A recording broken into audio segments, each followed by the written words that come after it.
24 years down the line, Nigerians are still celebrating the late MKO Abiola for paying the ultimate price for the entrenchment of democracy.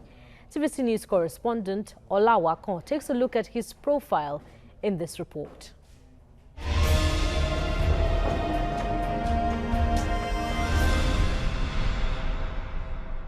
The late Chief Moshood Kashimawo Olawale Abiola was born on the 24th of August, 1937 to the Yoruba Egba clan. MKO Abiola attended the Baptist Boys High School, Abeokuta, and was the editor of the school's magazine, The Trumpeter.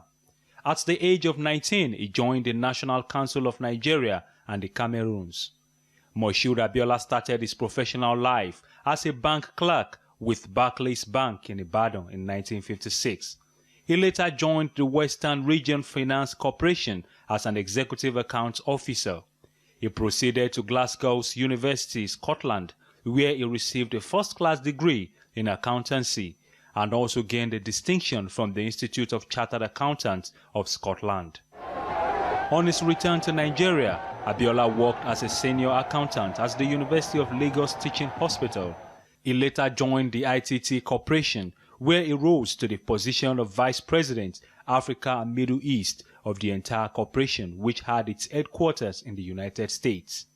Abiola was a philanthropist, businessman, publisher, politician and aristocrat. He set up Abiola Farms, Abiola Bookshops, Radio Communications Nigeria, Wonder Bakeries, Summit Oil International Limited, Africa Ocean Lines, Abiola Football Club, to mention a few. He received numerous honorary doctorates from universities all over the world. In 1987, he was bestowed with the Golden Key to the city of Washington, D.C. Between 1972 and 1998, Abiola was conferred with 197 traditional titles by 68 different communities in Nigeria.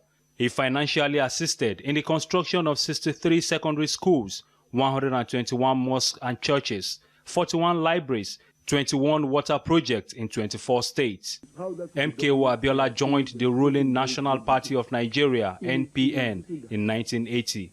At the June 12, 1993 presidential elections, he overwhelmingly defeated his rival, Bashir Tofa, of the National Republican Convention.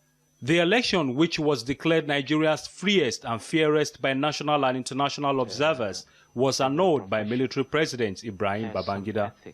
Moshood Abiola died on the 7th of July 1998 in detention while trying to reclaim the mandate Nigerians freely gave him. 24 years down the line, Nigerians describe him as a legend. And he was able to awake our consciousness in many areas. However, I think the one that is most exciting or most instructive or most fundamental to many of us today will not be the Abiola, the man of many parts. Rather, it will be the MK Abiola, the man who represents democracy.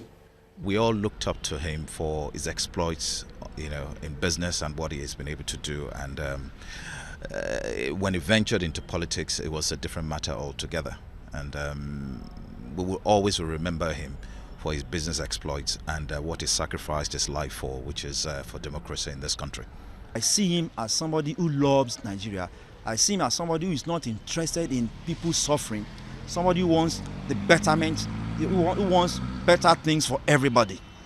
And I see him as somebody this country must immortalize. Unfortunately, the events of the last few weeks, wherein you had certain groups from certain sections of the country ordering out some other sections of the country, or wherein you have had the political elite manipulating our religious differences for their own selfish interests, shows clearly that we have not learned these appropriate lessons from the Abiola debacle.